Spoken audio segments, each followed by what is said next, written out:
அமரன் படத்தோட மாபெரும் வெற்றியை தொடர்ந்து ஆக்டர் சாய் பல்லவி இப்ப பாலிவுட்ல ரன்பீர் கபூர் கூட ராமாயணா படத்துல நடிச்சிட்டு இருக்காங்க. இந்த படத்தை தங்கல் படத்தை இயக்கி பல விருதுகளை வாங்கின டைரக்டர் நிதேஷ் திவாரி இயக்குறாரு. மிக பிரம்மாண்டமா உருவாகிட்டு இருக்கிற இந்த படம் 2026 வெளியாக இருக்கிறதா தகவல் வந்துட்டு இருக்கு. ராமரா ரன்பீர் கபூர் நடிக்க, சீதையா சாய் பல்லவி நடிக்கிறாங்க. இந்த படத்துக்கு இந்திய அளவுல மிகப்பெரிய எதிர்பார்ப்பு இருந்துட்டு வருது. பாலையா ராமரா நடிச்ச ஸ்ரீராமராஜ்யம் படத்துல சீதையா நயன்தாரா நடிச்சிருப்பாங்க. நயன்தாரா சீதையா நடிக்கிறதுனால அந்த படம் முடிகிற வரைக்கும் அசைவ உணவு எதுவுமே அவங்க சாப்பிடாம இருந்தாங்க. இதே முறையை தான் சாய் பல்லவியும் கடைபிடிச்சிட்டு வராங்க அப்படிங்கிற ஒரு செய்தி சமீபத்துல வெளியாச்சு. அந்த செய்தியில என்ன சொல்லப்பட்டிருந்துச்சுன்னா, ராமாயணம் கதையில சாய் பல்லவி நடிக்கிறதுனால அவங்க அசைவ உணவு எல்லாத்தையும் தவிர்த்து சைவ உணவு மட்டுமே சாப்பிட்டுட்டு வராங்க. ஹோட்டல்ல கூட அவங்க அசைவ உணவு சாப்பிடுறதுல, வெளியூர் போனாலும் கையோட சமையல்காரங்களையும் கூட்டிட்டு போய் அவங்க செய்யற சைவ உணவை தான் சாப்பிட்டுட்டு வராங்கன்னு அந்த செய்தியில சொல்லப்பட்டிருக்கு. இந்த செய்தியை கேட்டு பலருமே சாய் பல்லவியை பாராட்டிட்டு வர நிலையில இப்போ சாய் பல்லவி இந்த செய்திக்கு பதிலளிச்சிருக்காங்க. அவங்க என்ன சொல்லியிருக்காங்கன்னா, நிறைய முறை என்னை பத்தி ஆதாரமற்ற வதந்திகள், ஜோடிக்கப்பட்ட பொய்கள், தவறா சொல்லப்படுற அறிக்கைகள்னு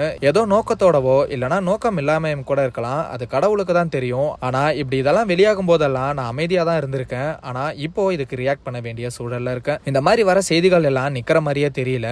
எப்போலாம் என்னோட படம் வெளியாகுதோ, அதோட அறிவிப்பு வருதோ, இல்லனா என்னோட வாழ்க்கையோட சந்தோஷமான தருணத்துல இந்த மாதிரி செய்திகள் வெளியாகுது. இன்னொரு முறை இந்த மாதிரி பெரிய மீடியா இல்லனா தனிப்பட்ட நபர்கள் யாராவது கிசு கிசு அப்படிங்கிற பேர்ல ஒரு பொய்யான செய்தியை ஜோடிச்சு வெளியிடுறத நான் பார்த்தா நிஜமா சட்ட நடவடிக்கைகளை நீங்க சந்திக்க நேரிடும். உங்க நம்பகத்தன்மையை நான் சந்தேகிக்கிறேன் அப்படின்னு சாய் பல்லவியை பத்தி செய்தி வெளியிட்ட 2 பிரபல பத்திரிகைகளை சாய் பல்லவி நேரடியா தாக்கி இந்த ட்வீட்டை போட்டிருக்காங்க. சாய் பல்லவியோட இந்த ஓபன் ரிப்ளை பலரையுமே அதிர்ச்சியடைய வச்சிருக்கு. இதுக்கு சம்பந்தப்பட்ட பத்திரிகைகள் ஏதாவது பதிலளிக்கிறாங்களா அப்படிங்கறதையெல்லாம் வெயிட் பண்ணி பார்க்கலாம். சமீப காலமா நடிகர் நடிகைகளை பத்தி வதந்திகள், கிசுகிசுகள் வரது அதிகமாகி இருக்கு. இந்த மாதிரி வர செய்திகளுக்கு இப்படி நேரடியா ரியாக்ட் பண்ணாதான் இது குறையும் அப்படிங்கிறது தான் பலரோட கருத்தா இருக்கு.